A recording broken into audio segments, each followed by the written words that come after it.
Y vayamos al capítulo 1 de Romanos. Estaré viendo los versículos 6 y 7 hoy en un momento. Así que, y algunos de ustedes pueden no saber esto, realmente no soy un gran manitas. Estoy en el temor de las personas que son una especie de intrépido cuando se trata de hacer las cosas que pueden hacer en sus casas o las mejoras, el tipo de carpintería acabada, todo este tipo de cosas. Ese no soy yo, pero tengo esta admiración masiva. Como me encanta ver a la gente que son realmente buenos en lo que hacen. Quiero decir, yo solo puede ser casi cualquier cosa. Me asombra ver a la gente aplicar su oficio. Así que he enseñado a mi algoritmo de YouTube que lo que realmente me gusta ver es gente que repara cosas y hace cosas de maneras realmente interesantes. Así que estoy viendo a un tipo, le está tomando no sé cuánto tiempo, pero es en realidad lentamente, como literalmente perno por perno, la reparación de una del Datsun, un Datsun, un Datsun, un Datsun, un Datsun, un Datsun, un Datsun, un Datsun, un Datsun, un Datsun, un Datsun, un Datsun, un Datsun, un Datsun, y es absolutamente fascinante ver esto hasta cada cosa que él puede moldear de metal y verlo hacer eso es increíble.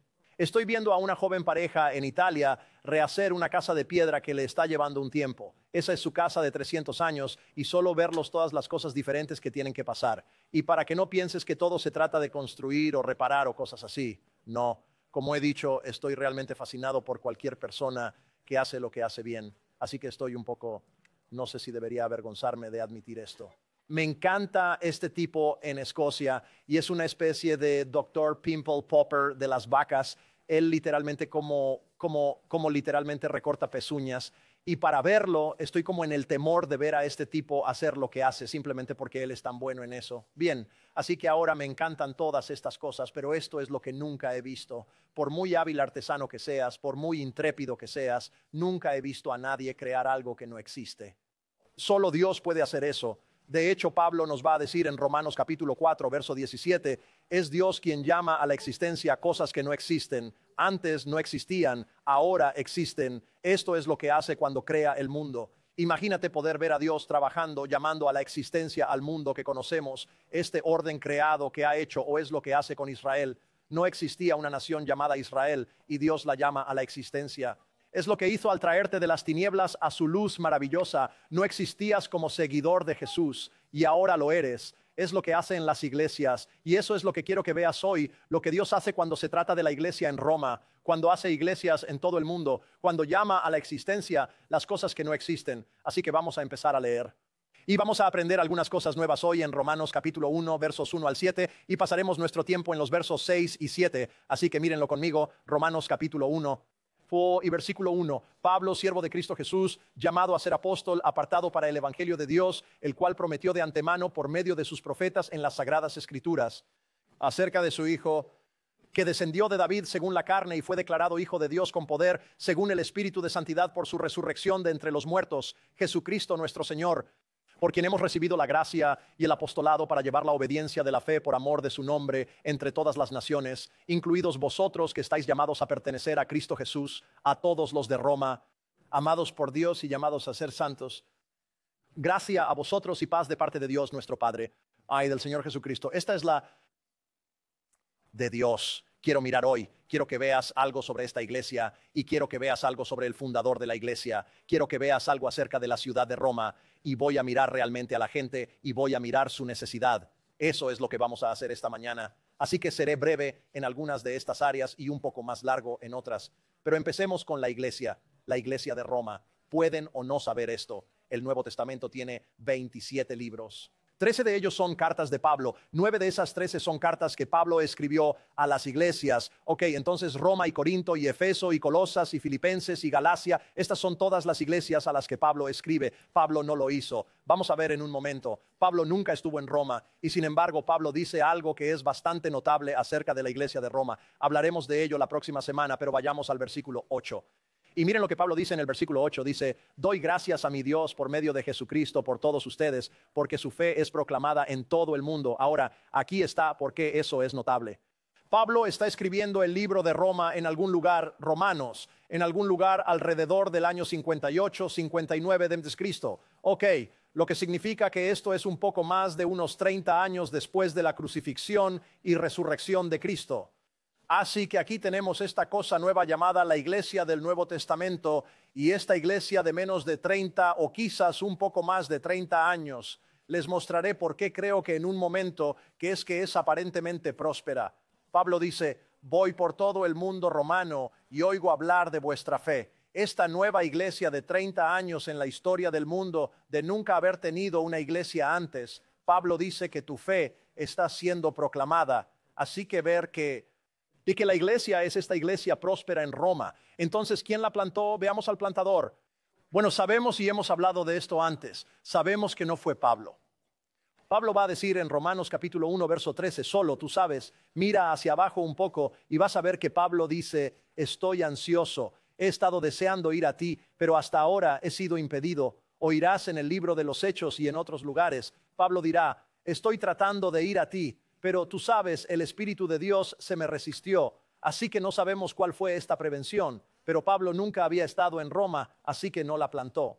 Pablo eventualmente llegará a Roma muchos años después de cuando escribe este libro, pero lo hará como prisionero o eventualmente será ejecutado en una prisión romana. Así que has estado en Roma y has estado en la prisión marítima donde ostensiblemente Pablo estaba alojado, esta pequeña cosa en el suelo, y así es como Pablo llega a Roma y así es como Pablo muere ahora. Entonces, ¿quién lo plantó? Si no fue Pablo, ¿quién fue? Bueno, de acuerdo a la tradición católica romana, si creciste en esa iglesia, tal vez escuchaste esto, que ese Pedro plantó la iglesia en Roma, el apóstol Pedro, ya sabes, San Pedro, y se convirtió en el primer papa. Y ahora tenemos estos descendientes de papas de San Pedro. Bueno, si eso es cierto, entonces hay algunas cosas que no puedo entender. Si Pedro fue, de hecho, el pastor fundador de esta iglesia local, por ejemplo, si volvemos al capítulo 16, veremos a Pablo mencionar nombre tras nombre tras nombre. Él no hace esto, lo hace en muchos libros, pero no en la medida en que lo hace en Roma. Es como si lo que quisiera decir es que quiere saludar o decir algo amable sobre casi cada persona que alguna vez haya tocado a la iglesia en Roma o influenciado a la iglesia en Roma. Y sin embargo, de alguna manera, misteriosamente, si Pedro es el plantador de iglesias y es el gran apóstol Pedro, no dice nada acerca de él. Me cuesta creer que Pablo no hubiera dicho nada. Pero en segundo lugar, Pablo dice algo curioso en Romanos capítulo 15 y versículo 20. Si quieren tomar nota de eso, él dice esto. Les dice a los romanos, mi ambición es predicar el evangelio, no donde Cristo ya ha sido nombrado, no sea que construya sobre el fundamento de alguien más. Así que Pablo dice, quiero ir y predicar el evangelio donde nadie ha predicado el evangelio antes. Interesantemente, en solo unos versos, en Romanos capítulo 1 y verso 15, mira ahí abajo, él dice a los romanos, estoy ansioso de predicarles el evangelio en Roma. Entonces, ¿cómo es que Pablo puede decir, quiero predicar el evangelio, pero no quiero ir a ningún lugar donde así Pedro les había enseñado? Entonces, ¿por qué Pablo dice, quiero ir y enseñarles y ayudarles a entender esto? Así que no creo que haya sido Pedro. Entonces, si no es Pedro, si él es nuestro mejor candidato, ¿quién plantó la iglesia en Roma? Dios llamó a la existencia lo que no existía. Creo que podríamos decirlo de esta manera. Dios plantó la iglesia en Roma. Ahora, por supuesto, él usa personas, pero esto es lo que quiero decir. Dios decidió que quería una iglesia en esta ciudad y hablaremos de la ciudad en un momento. Pero voy a mover las piezas de la historia y voy a mover a la gente en este mundo para que escuchen el evangelio y regresen y ganen a otros con el evangelio y planten una iglesia en Roma. De hecho, si quieres saber de dónde saco eso, devuelve atrás y solo o a la derecha en su margen si quieres hacer eso. Pero mira esto conmigo, ve al capítulo 2 de Hechos, estás en Romanos. Vuelve al capítulo 2 de Hechos. Si no sabes lo que ha pasado en el libro de los Hechos, en el libro de los Hechos capítulo 1, Jesús está todavía con los discípulos y les dice justo antes de ascender. Él les dice, ustedes saben, quédense aquí en Jerusalén y recibirán poder cuando venga sobre ustedes. Y así lo hacen. Son obedientes a Jesús y se quedan en Jerusalén. Van a lo que se llama el aposento alto. Están en una reunión de oración con 120 personas. Y Lucas nos dice en el libro de los Hechos, capítulo 2, que mientras estaban orando, sopló un viento. Y esta cosa misteriosa, milagrosa, sucede. Lenguas de fuego, dice, aparecen sobre sus cabezas. Y entonces todos miran el verso 4 del capítulo 2 de los Hechos, como fueron llenos del Espíritu Santo y comenzaron a hablar en otras lenguas como el Espíritu les daba que hablasen. Y ahora esto es como lo que está pasando aquí. Ellos continuarán. Él dice ahora, había morando en Jerusalén judíos hombres devotos de cada nación bajo el cielo, y a este sonido la multitud se reunió y estaban desconcertados, porque cada uno los oía hablar en su propia lengua. Así es. Así que escuchen lo que está sucediendo. Están oyendo esta lengua. No es nada que hayan oído antes, pero los están oyendo hablar en su propia lengua. Y así eso los lleva a decir, y ellos estaban asombrados y maravillados por 7, diciendo, ¿no son galileos todos estos que están hablando? ¿Y cómo es que oímos a cada uno de ellos en su propia lengua nativa? Así que, ¿en qué lenguas nativas están oyendo? ¿De dónde son estas personas que están oyendo a estas personas hablar en otras lenguas? Bueno, continúa diciendo, versículo 9, partos y medos y elamitas y residentes de Mesopotamia, Judea y Capadocia y Ponto y Asia, Frigia, Panfilia, Egipto y las partes de Libia que pertenecen a Cirene. Y mira que los visitantes de Roma, bueno, judíos y prosélitos cretenses y árabes, les oímos contar en nuestra propia lengua las maravillas de Dios. Así que estos visitantes de Roma vuelven a Roma porque están allí de visita. Dios los hizo venir el día de Pentecostés, que era una fiesta del Antiguo Testamento. Se encuentran en Jerusalén, escuchan este mensaje, escuchan el Evangelio, regresan a Roma y plantan una iglesia. No sabemos quién era, no sabemos quién tomó el mando allí, solo sabemos que esto es lo que sucedió.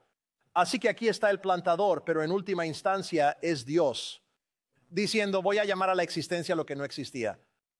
Quiero una iglesia en Roma. Así que ahora mira esto, miremos la ciudad de Roma. Si estudiaste historia en secundaria o preparatoria, universidad, hiciste algún tipo de historia mundial, no es un misterio. Roma y el Imperio Romano estaban por todo el mundo conocido. Roma en el 58, 59 después de Cristo, cuando esto se estaba escribiendo, tenía alrededor de 800,000 a 1,000,000 de habitantes. Esa es una ciudad antigua masiva. De hecho, probablemente en ese momento la ciudad más grande del mundo.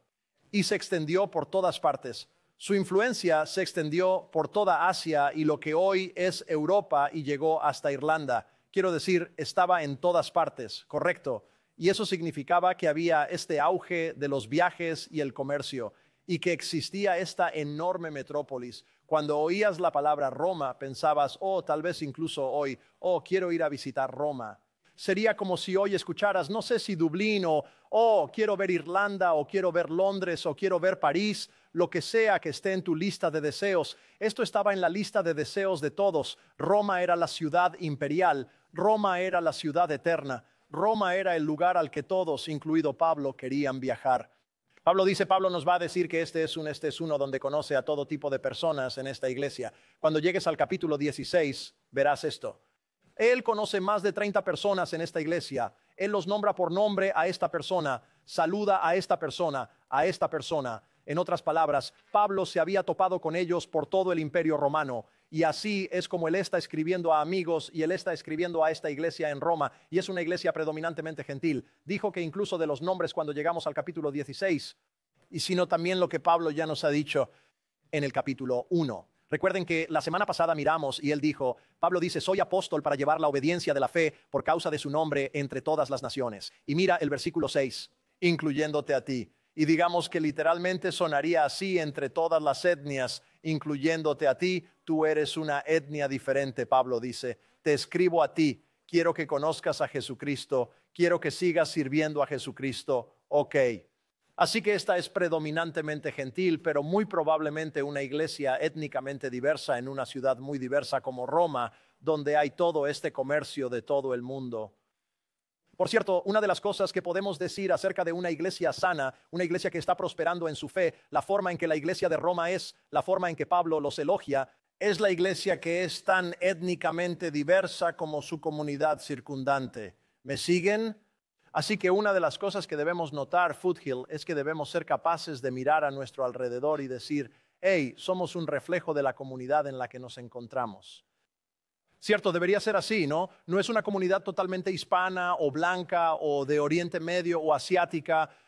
Tenemos esa mezcla sucediendo a nuestro alrededor. Así que de alguna manera debes alabar a Dios cuando miras a tu alrededor y dices, hey, hay gente de todo tipo de orígenes diferentes. Esa es una buena señal de una iglesia saludable. ¿Sabes por qué sucede eso? Sucede porque el evangelio tiene su propia, ¿cómo se llama? Fuerza centrípeta que lo atrae. Tiene su propia gravitas, su propia gravedad que, como predican los evangelios, no tiene fronteras étnicas y atrae a la gente.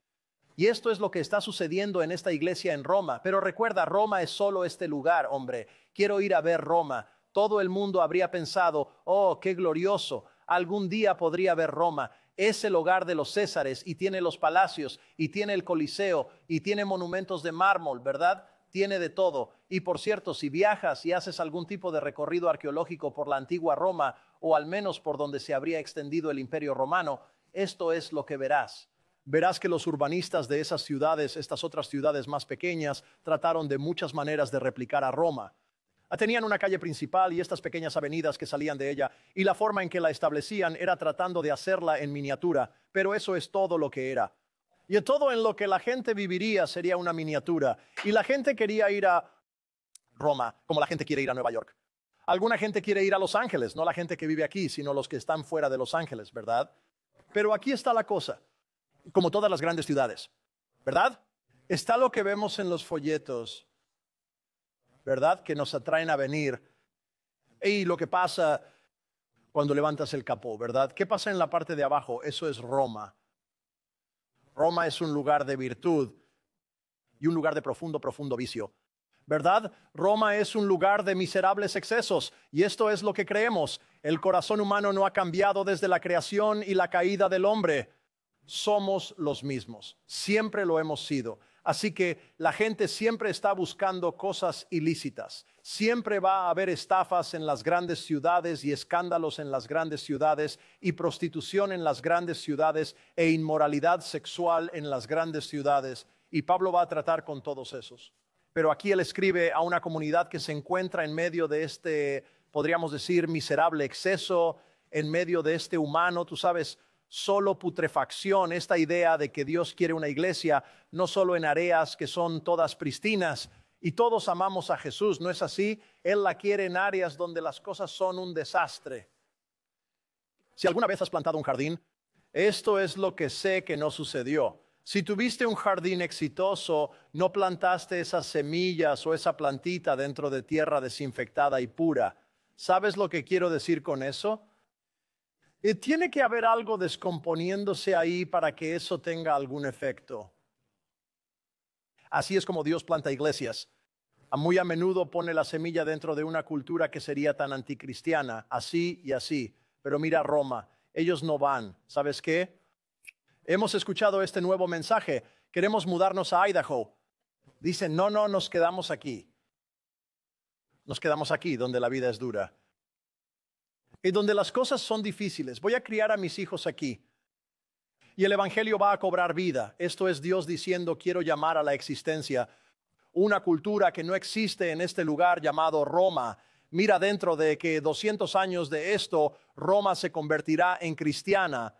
Por cierto, eso no es necesariamente una gran cosa que suceda, pero así es como empezó a permear. Solo esto de lo que Jesús habla. El reino de Dios es como la levadura. Voy a poner este pequeño lote de masa y eventualmente se esparcirá.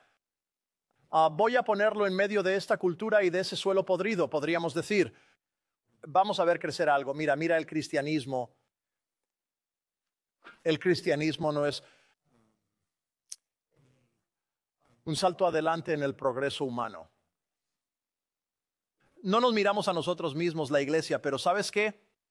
Eventualmente todo el mundo va de, ya sabes, ser iluminado y van a llegar a donde la iglesia ha estado tratando de apuntar fuera de Cristo. Eso nunca sucederá. No somos un salto adelante en el progreso humano, somos una nueva creación. La Biblia dice, así que en medio de esto Jesús dice, Dios dice, quiero llamar a la existencia de una cultura.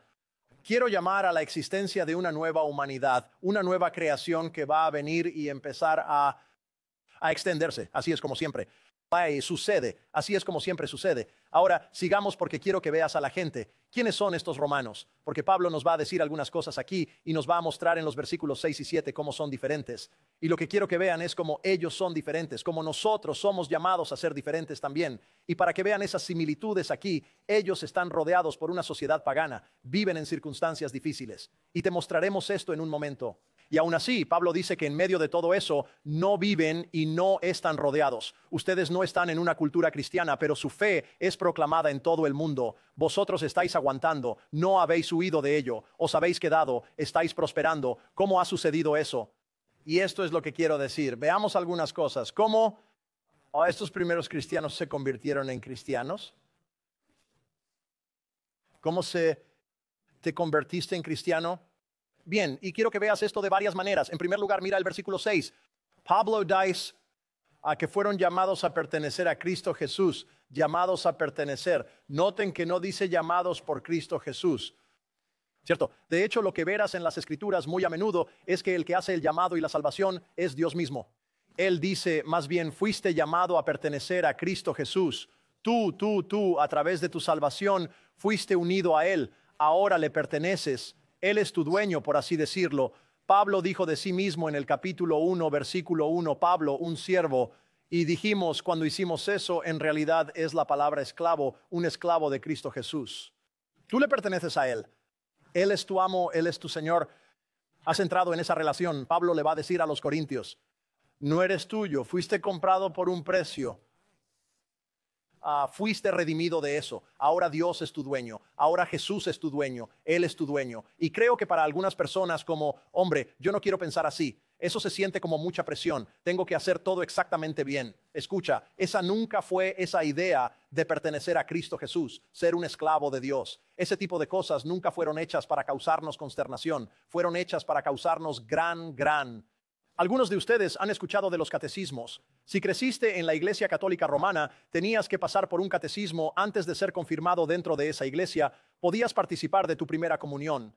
Bueno, ¿qué es el catecismo? Es solo un medio por el cual ayudamos a la gente. La iglesia siempre ha tratado de hacer esto para educar a la gente en los fundamentos de la fe cristiana. Nuestro ministerio estudiantil está guiando a los niños a través de este catecismo de 10 preguntas en el transcurso del año, donde están aprendiendo los fundamentos de la fe cristiana. Bueno, ha habido varios catecismos escritos a lo largo de la historia de la iglesia. Uno se llama el Catecismo de Heidelberg. Y el Catecismo de Heidelberg son lo mismo, solo tratan de enseñar la base de la fe cristiana. Ahora escuchen lo que dicen. Aquí está la pregunta número 1 en el Catecismo de Heidelberg. ¿Cuál es tu único consuelo en la vida y en la muerte? Y aquí está la respuesta, que no soy mío, sino que pertenezco en cuerpo y alma en la vida y en la muerte a mi fiel Salvador, Jesucristo. Él ha pagado plenamente por todos mis pecados con su preciosa sangre y me ha librado de la tiranía del diablo. También vela por mí de tal manera que ni un cabello puede caer de mi cabeza sin la voluntad de mi Padre que está en los cielos. De hecho, todas las cosas deben obrar conjuntamente para mi salvación, porque le pertenezco. Cristo, por su Espíritu Santo, me asegura la vida eterna y me hace de todo corazón dispuesto y preparado desde ahora a vivir para Él. Cristiano, perteneces a Cristo y ese debe ser tu único consuelo en la vida y en la muerte. Solo debe traerte que Dios nunca te dejará, Él nunca te abandonará en Cristo Jesús. Pero sigamos, así que fueron llamados pero sigue leyendo, y dice que fueron amados por Dios, el Padre, ¿verdad? A todos aquellos en Roma que son amados por Dios, dice en el versículo 7. Bien, hablemos de esto. ¿Cómo llegaron a pertenecer a Cristo? La respuesta bíblica es esta: fueron amados por Dios. Ellos pertenecen porque fueron amados. Ahora escuchen. Cuando escuchas que fueron amados por Dios, no es un amor genérico. Le dije al primer servicio, como puedo decirles al final de cada servicio, y lo digo en serio, puedo decirles los amo. Y debes escuchar eso de manera diferente a un par de cosas. No lo hago, te amo de manera diferente y más específicamente de lo que amo a Grace Church en la carretera. ¿Significa eso que la iglesia Grace es una mala iglesia? No. Amo a Kevin Finkbeiner, me encanta lo que está pasando allí. Sí, amo a ti. Hay una especificidad allí, no correcto, pero incluso podría ir más allá y decir, para mí decir te amo, y para mí decir que amo a Michelle, todo el mundo sabe que es diferente. No lo es. Eso no es solo Cristo, solo ama a la gente de la iglesia Foothill. Él realmente tiene un pacto, un amor particular hacia su esposa, hacia sus hijos. Tú también lo tienes cuando escuchas que eres amado por Dios. Cuando Pablo dice eso, no solo está diciendo, oh sí, porque Dios ama a todos. Hay algo muy particular en esto. Esto es te amo. Tengo un afecto particular por ti. Tengo un amor de pacto por ti. Vean, algunos de nosotros crecimos en la escuela dominical los primeros años. Recordarán esto. Todos cantábamos esta canción. Jesús ama a los niños pequeños, a todos los niños del mundo. Una gran canción. Y es fácil de cantar. Sí, amén, yo lo creo. ¿Y quién no ama a los niños, verdad? Pero si estamos siendo honestos, la más difícil, si estoy siendo honesto, es decir que Jesús me ama. Esto lo sé, porque la Biblia me lo dice, ¿verdad? Ahora me pregunto, bueno, ¿realmente me ama? ¿Cuántos de nosotros nos levantamos por la mañana sintiéndonos decepcionados? Preguntándonos, ¿me ama Dios? Lo entiendo, Él ama a su gente. Lo que necesitas escuchar en esto es el amor de Dios. Pablo va a decir a los efesios en amor nos predestinó a ser adoptados. Pero quiero hacer una pregunta sobre ese amor. ¿Por qué te ama Dios? Escribe esta pregunta porque escucha, tienes que entender esto. ¿Por qué Dios te ama? Y voy a hablar de lo que sientes aquí, porque podemos responder a esa pregunta basándonos en lo que sentimos al respecto. Estoy hablando de lo que la Biblia te dice acerca de por qué Dios te ama. Y si dices, porque lo amo, ese no es el Evangelio. Eso simplemente no es el Evangelio. Ese no es el origen del amor. De hecho, acabas de cantar. O puede que lo hayas cantado sin pensar, no lo sé, pero acabamos de cantar hace unos momentos el chico de 16 años que escribió esa canción, que te amo porque tú me amaste primero. Esto es directamente del Evangelio. Jesús está diciendo, hombre, tú no me amarías si yo no te hubiera amado primero. Eso nunca hubiera sucedido. ¿Por qué lo amo? Mira, algunos de nosotros pensamos que la razón por la que soy un seguidor, la razón por la que soy cristiano, es porque un día la luz amaneció y simplemente decidí convertirme en cristiano.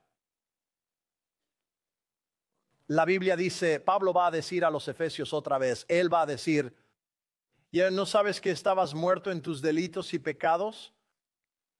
Pero Dios os dio vida juntamente con Cristo. ¿Ves? La gente muerta no decide nada. Los muertos no participan en su resurrección. ¿Me sigues? Eso no ocurre. Así no ocurre. Simplemente yacen allí, flácidos y muertos. Y Dios tiene que abrir sus ojos para que puedan ver por lo que finalmente vienen a una conciencia. Y algunos de ustedes dicen, bueno, esa no fue mi decisión, pero lo que Dios hizo es que Dios miró en mi vida y tal vez miró a través de los corredores del tiempo y vio que había un pequeño núcleo de bondad y basado en ese pequeño núcleo de bondad me recompensó y es por eso que soy un creyente hoy. Esto es lo que estamos diciendo. Soy realmente digno de la salvación. Yo soy realmente mejor. ¿Por qué esa persona no se hizo cristiana y yo sí? Porque realmente tengo un mejor entendimiento que ellos.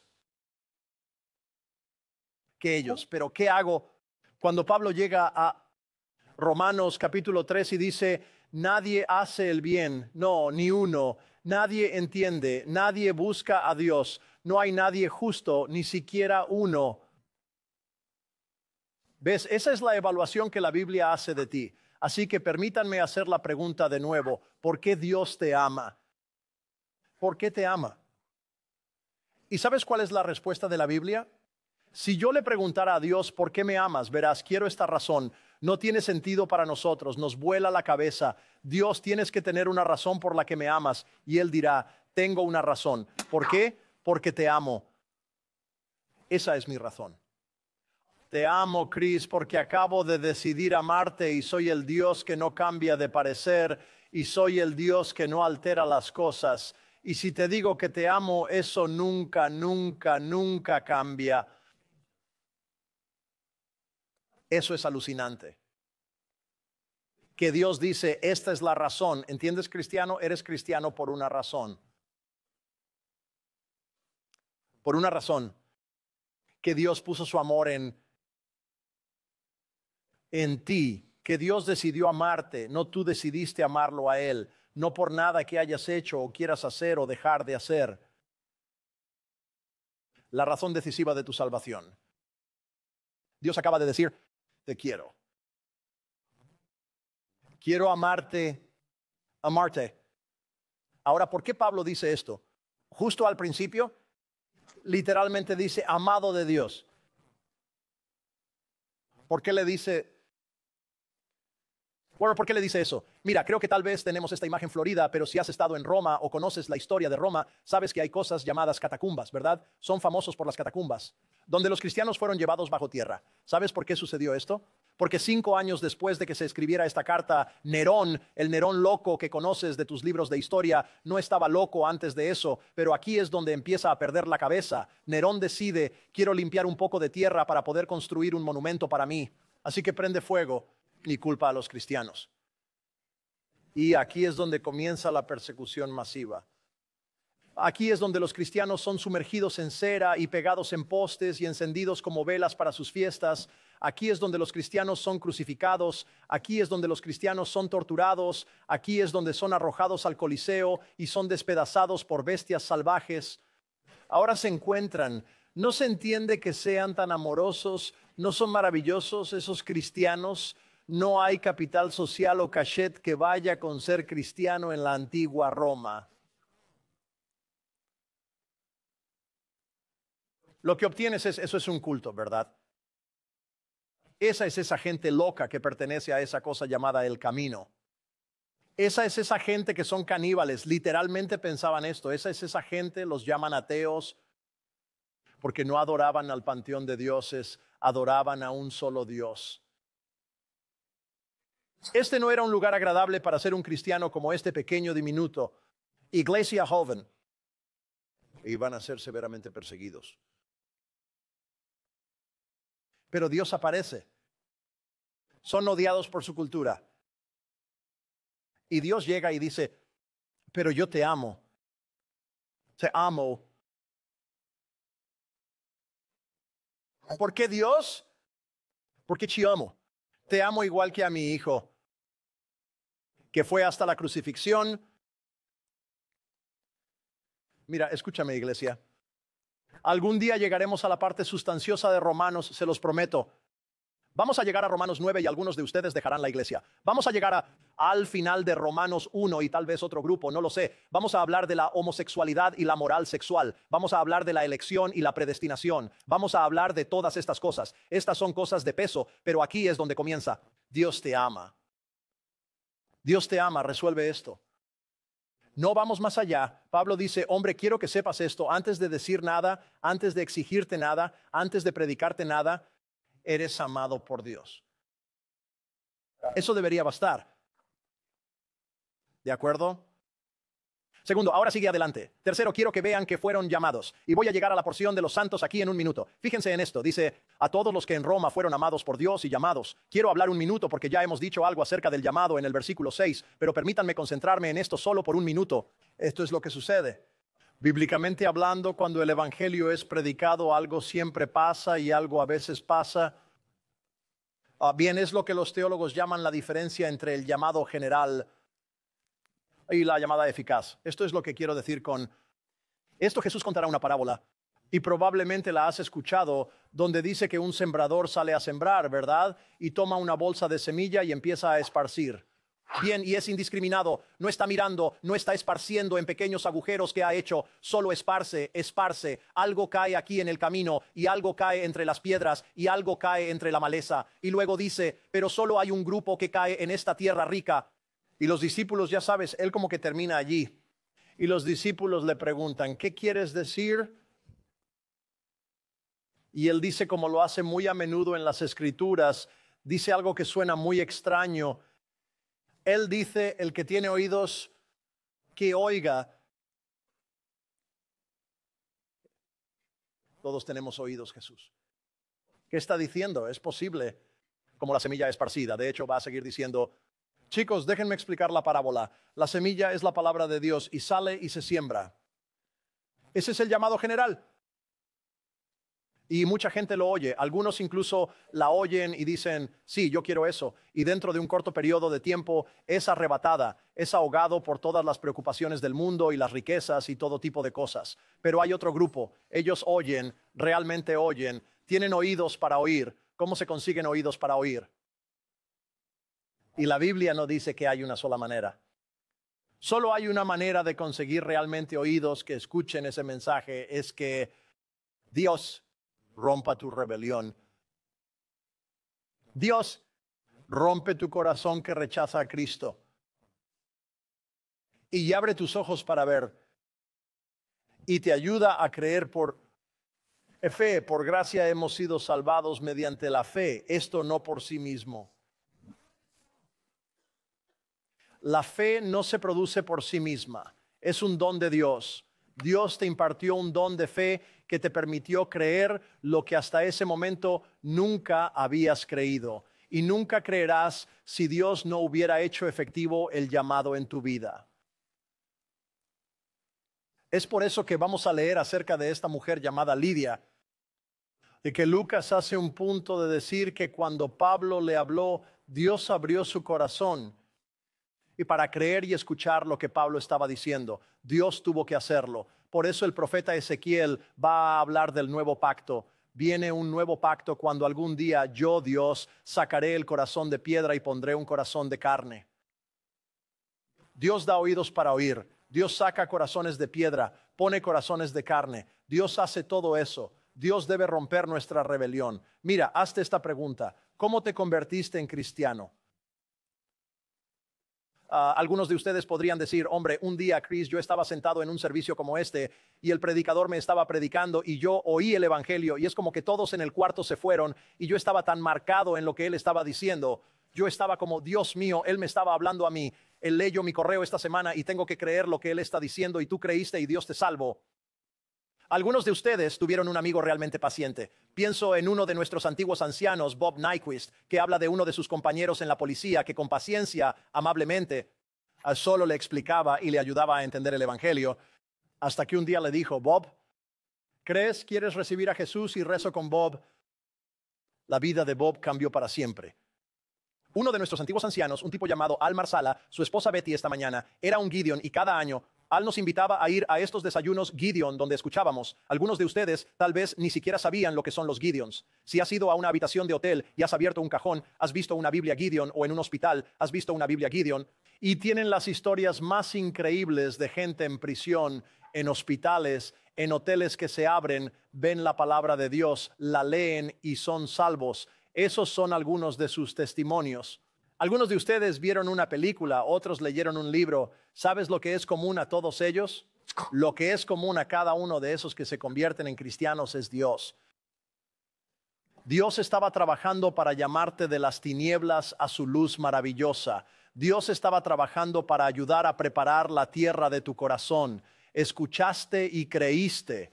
Por eso pude crecer en un hogar como el menor de 5 hijos y escuchar el evangelio todo el tiempo de mis padres y en mi iglesia. Y mi hermano mayor, que es 7 años mayor que yo, llegó a la fe cuando tenía 4 años. Mi otro hermano no vino a la fe hasta bien entrados los 50. Escuchamos el mismo evangelio. ¿Por qué ocurre esto? Ay, no sé por qué Dios no abrió su corazón en ese momento. No sé por qué Dios hizo eso por mí. Pero lo hizo. Y finalmente abrió su corazón y sus ojos y vio R.C. Sproul. Algunos de ustedes conocen ese nombre. Es un gran teólogo que ahora está con el Señor. Y él cuenta la historia de cuando se convirtió en un creyente y era un estudiante de primer año en la universidad, creo que fue. Y escuchó a alguien predicar el evangelio y dijo, esa noche mi compañero de cuarto y yo escuchamos. Y fuimos adelante y recibimos a Jesús en nuestra vida. Y él dijo, la mañana siguiente, él dice, desde ese día en adelante yo nunca fui el mismo, pero a la mañana siguiente su compañero de cuarto le dice, fue un poco tonto lo que hicimos anoche, ¿eh? Él dijo, no le digamos a nadie sobre a nadie. ¿Cuál es la diferencia? Dios llamó. Dios llamó. Y cuando Dios hace eso, tú responderás y creerás. Eso es lo que la Biblia va a decir. Dios abrirá tu corazón.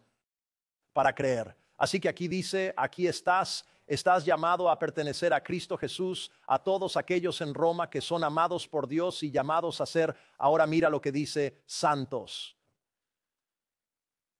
Hablemos de esto, porque de nuevo, si eres de un entorno católico romano, entonces sabes que los santos, hay toda una lista de cosas que debes hacer con el fin de alcanzar la santidad después tu muerte. Todo tipo de milagros que tienen que ser atribuidos a ti, tiene que haber un cierto nivel de santidad que alcances para que la gente pueda venerarte y rezarte. Así simplemente no es como la Biblia habla de los santos, nunca. De hecho, Pablo lo hará tan normativo que comenzará casi todas las cartas así a todas las iglesias, diciendo a los santos en Colosas, a los santos en Filipos, a los santos aquí, a los santos en Corinto, a todos estos llamándolos santos. ¿Quiénes son los santos? Los santos son cristianos normales como tú y yo, en los que Cristo habita, le pertenecemos, el Espíritu de Dios habita en nosotros y por eso tú eres un santo. Tengo un amigo que me escribe de vez en cuando, es un pastor del otro lado de la ciudad y me escribe y normalmente empieza su texto algo así como buenos días San Cristóbal y no está siendo descarado, lo dice en serio. Si estás en Cristo, eres un santo no porque hayas alcanzado cierto nivel de santidad. Has sido hecho santo. Has sido, si se quiere, santificado no por una iglesia, sino por Dios mismo, llamado a ser santo. Una de las cosas en las que creemos es en algo llamado la comunión de los santos. Cuando creciste puede que hayas memorizado el credo de los apóstoles, ya sabes, dice eso. Creemos en la comunión, yo creo en la comunión de los santos. ¿Qué significa eso? Eso significa que misteriosamente, no sé cómo decirlo, estoy en comunión. Usted está si usted es un creyente, estamos en comunión con cada uno de los cristianos alrededor del mundo, pero no solo eso, estamos en comunión misteriosamente con cada uno de los cristianos que alguna vez vivieron, lo que significa que yo estoy en la misma comunión y tú estás en la misma comunión que Abraham y Moisés y David y Pablo y Pedro y Juan y Clemente y Agustín y Calvino y Lutero y así sucesivamente. Somos santos. Y así que lo que es verdad para los romanos es verdad para todos los creyentes. Eres amado, son llamados, son santos. Y ahora piensen en la lógica de eso. Soy un santo porque he sido llamado. Y soy llamado porque he sido amado. No soy santo porque he amado a Dios. Te amo porque tú me has amado primero. Porque tú me has amado, me hiciste santo. Ahora permítanme terminar con esto, porque miren esto, porque sé que este es un versículo de Pascua para la mayoría de nosotros cuando llegamos a las cartas de Pablo.